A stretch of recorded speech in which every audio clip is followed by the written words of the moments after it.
Hi, it's Phil Bedford here again, the Rebel Networker, and today I'm privileged to be here with Dr Marshall Goldsmith. Another fantastic day organised by the Right Selection team. Thank you. So thank you for spending a few minutes with me, and I thought it would be a great opportunity just to share some of those pearls of wisdom with the people watching this video. Thank you. And at the Referral Institute we help people improve the quality of their life through referrals, through networking, ultimately through relationships. Right.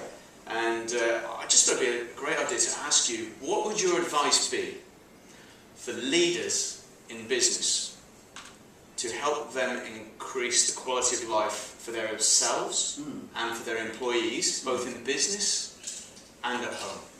Well, the first thing, I think what you're doing is very, very important, and it's going to become only more important in the future.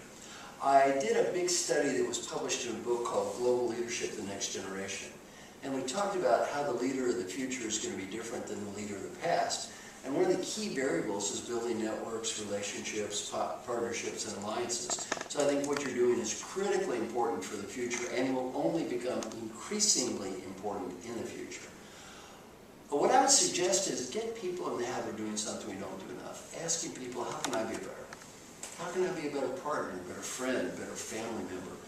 Teach people to learn to ask for input, to listen, to think about people's ideas, to really follow up and do what they can, and then really focus on what can I do to be a better partner.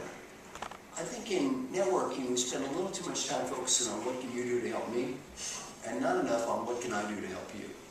And I think if people really start focusing on service and giving, they will get a return. Not so much so going into it with the idea of what can I get, going to the idea of what can I give.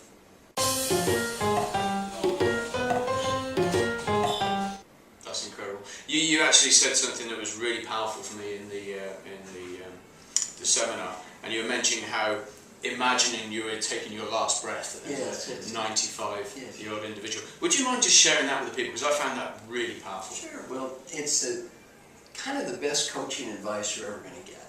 The advice is quite simple. Imagine that you're 95 years old and you're on your deathbed. Here comes your last breath. But right before you take that breath, you're given a wonderful gift. The ability to go back in time. The ability to go back in time and talk to the person who's listening to me right now. What advice would the wise 95-year-old you, who knows what was really important in life and what was not important, and what matters and what does not matter, what advice would that wise old person have for the you that's listening to me right now? Well, I challenge people to answer just two questions in their mind. One is professional advice. That other person wants you to build great relationships, be a great professional. What professional advice would that person have? And then two, personal advice. Well, think about that and come up with whatever strategy you come up with and do that. Some friends of mine interviewed old people who were dying, got to ask this question: what advice would you have? Three themes came up in the answer from old people facing death on the personal side. Theme number one, 3 words: be happy now. Not next week, not next month, not next year. Great Western disease, I'll be happy when. When I get the money, the status, the BMW, the condominium, I'll be happy when. The 95-year-old person facing death, that is right. A learning point from old people, got so wrapped up looking what they did not have, I could not see what I did have. I've asked thousands of parents around the world this question. When my child grows up, I want my child to be, and they'll say, give me one word. One word comes up from parents, more than every other word combined, no matter what country I'm in. What's that word? Happy. So I say, you want your kids to be happy, you want your parents to be happy, you want people who love you to be happy, you want people around you to be happy, you go first. You be happy. Number 2, from old people facing death, friends and family. Very important to realize that although the coworkers are important, don't ignore your friends and family. When you're 95, they're the only ones that care. And learning point 3, if you have a dream, go for it. Because if you don't when you're 35, you may not when you're 95. Business advice isn't much different. Number 1, have fun. Life is short. Number 2, which relates to your job as people, do whatever you can to help people, build relationships with people. The main reason to do that has nothing to do with money or status or getting ahead. It's 95-year-old you will be proud of you because you did, and disappointed if you don't. And the other advice is also saying go for it.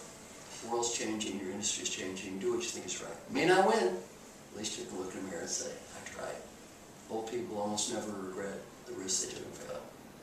They always regret the risk they didn't take. Wow.